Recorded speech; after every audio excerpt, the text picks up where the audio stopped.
Hello everyone, আজকে আমি বানাতে চলেছি ম্যাগি। তোমরা দেখেই বুঝতে পারছো। সেটা বানাতে আমি নিয়েছি বাঁধাকপি কুচোনো, তার সঙ্গে গাজর কুচোনো, আর এদিকে জল গরম হচ্ছে। ম্যাগিটা দিয়ে দেব ফোটানোর জন্য, জলের মধ্যে দিয়ে দিলাম। এবার এখানে নিলাম কাঁচা লঙ্কা কিছু, আর একটা টমেটো আগেই নিয়েছিলাম। তার নিলাম একটা পেঁয়াজ। এবার এগুলোকে আমি কুচি কুচি করে কেটে নেব।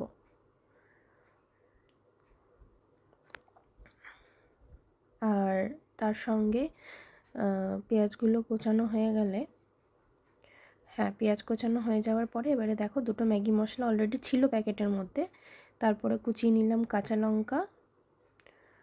এবারে কাঁচা লঙ্কা কোচানো হয়ে যাওয়ার পরে মোটামুটি অলমোস্ট যা যা সবজি দেওয়ার সেগুলো আমার রেডি হয়ে গেল। এবারে কড়াইটা বসিয়ে নিলাম। আস্তে আস্তে গরম হওয়ার পরে কড়াইটা দিয়ে দেব সাদা তেল।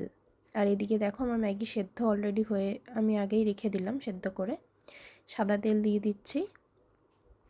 সাদা তেল দিয়ে দেওয়ার পরে তেলটা গরম হয়ে আসলে তারপরে দিয়ে দেব তোমার ফোড়নের জন্য দুটো। তেলটা একটু ভালো করে ঘুরিয়ে নিয়ে কড়াইয়ের মধ্যে লাগিয়ে নিলাম। দিয়ে দিলাম ফোড়নে কালো সর্ষে। এবারে এরপরে দিয়ে দেব দুটো শুকনো লঙ্কা। তোমরা এভাবে একবার করে ট্রাই করে দেখতে পারো। ম্যাগি তো সবাই অলমোস্ট নর্মাল খায়, আমি জানি যতদূর, কিন্তু এইভাবে একবার সবজি দিয়ে একটু মশলাপাতি দিয়ে ভালোই লাগবে। এবারে দিয়ে দিলাম কুচোনো সেই পেঁয়াজ কাটা, পেঁয়াজগুলো দিয়ে দিলাম। দেওয়ার পরে আস্তে আস্তে পেঁয়াজগুলো একটু লালচে হয়ে আসলে তারপরে দিয়ে দেব তোমার কেটে রাখা যে সবজিগুলো ছিল, কুচোনো বাঁধাকপি, কুচোনো গাজর, সেগুলো দিয়ে দিলাম। আস্তে আস্তে নাড়াচাড়া করতে করতে মোটামুটি কিছুটা সেদ্ধ হয়ে যাবে। এরপরে দিয়ে দেবো এর ওপরে স্বাদ অনুযায়ী নুন, স্বাদ অনুযায়ী লবণ দেওয়ার পরে আস্তে আস্তে সেগুলোকে নেড়ে চেড়ে সবজিগুলোকে নেড়ে চেড়ে নেওয়ার পরে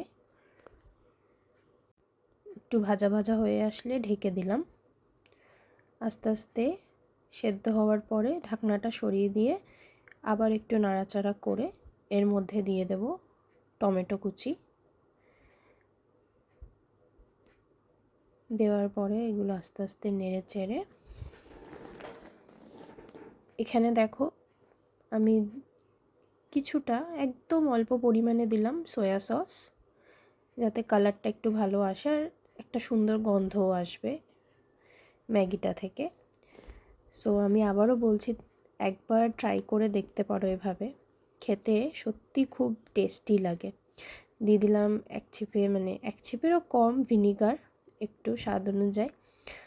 আর কুচনো আরও কিছু কাঁচা লঙ্কা দিয়ে দিলাম ঝালের জন্য আর কি। তো যারা ঝাল কম খাও তারা এটাকে স্কিপ করতে পারো। এরপরে দিয়ে দিলাম ম্যাগিটা, সেদ্ধ করে রাখা ম্যাগিটাকে নেড়ে চেড়ে,